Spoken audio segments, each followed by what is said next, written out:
Nous sommes le 12 décembre. Attention, ne manque pas le repos de Dieu. Nous lisons dans Hébreux chapitre 4 au verset 1.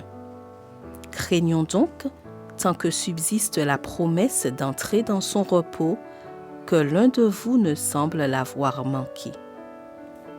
Que signifie entrer dans le repos de Dieu? Chaque partie de la Bible a 3 applications ou significations. Une application locale et temporaire pour ceux à qui le message a été adressé. Une deuxième application individuelle pour chaque lecteur et une application ou signification eschatologique qui va jusqu'à la venue de Jésus.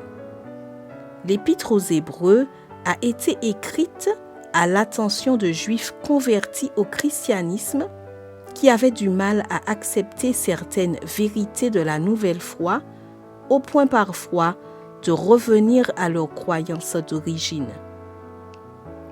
L'auteur des Hébreux présente l'alliance que Dieu a conclue avec les Hébreux dès le début et avertit de l'impossibilité d'entrer en Canaan à cause de l'entêtement et de la désobéissance. Canaan représentait pour les anciens Hébreux l'entrée dans le repos de Dieu après 40 ans d'errance dans le désert. La première application du texte a donc concerné les chrétiens juifs qui désertaient la foi. Dieu les met en garde contre le fait qu'il leur arrive la même chose qu'aux Hébreux d'autrefois.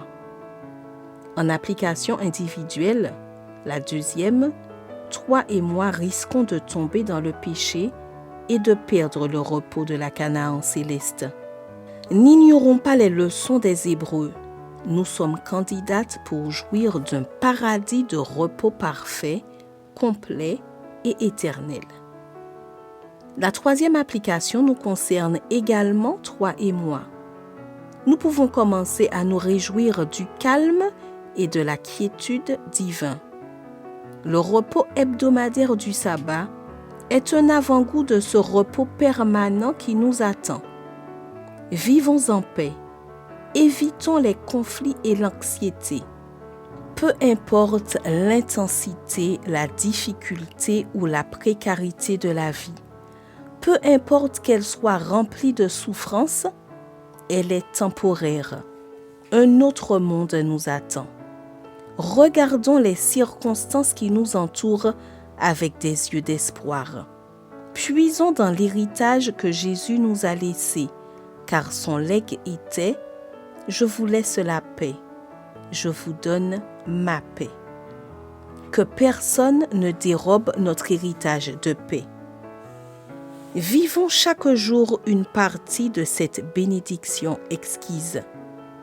Approchons-nous avec une crainte respectueuse et suppliante du trône de la grâce et réclamons l'accomplissement de cette précieuse promesse. Que personne ne reste sans la recevoir. Nous devons montrer par notre vie de tous les jours que nous avons la paix du Seigneur. La présence de cette paix dans notre cœur se manifestera dans notre attitude. Elle donnera à la voix une puissance persuasive. La communion avec Dieu ennoblira le caractère et la vie. Les hommes reconnaîtront, comme on le fit des premiers disciples, que nous avons été avec Jésus. Entre dans le repos divin. Bonne journée et que Dieu te bénisse.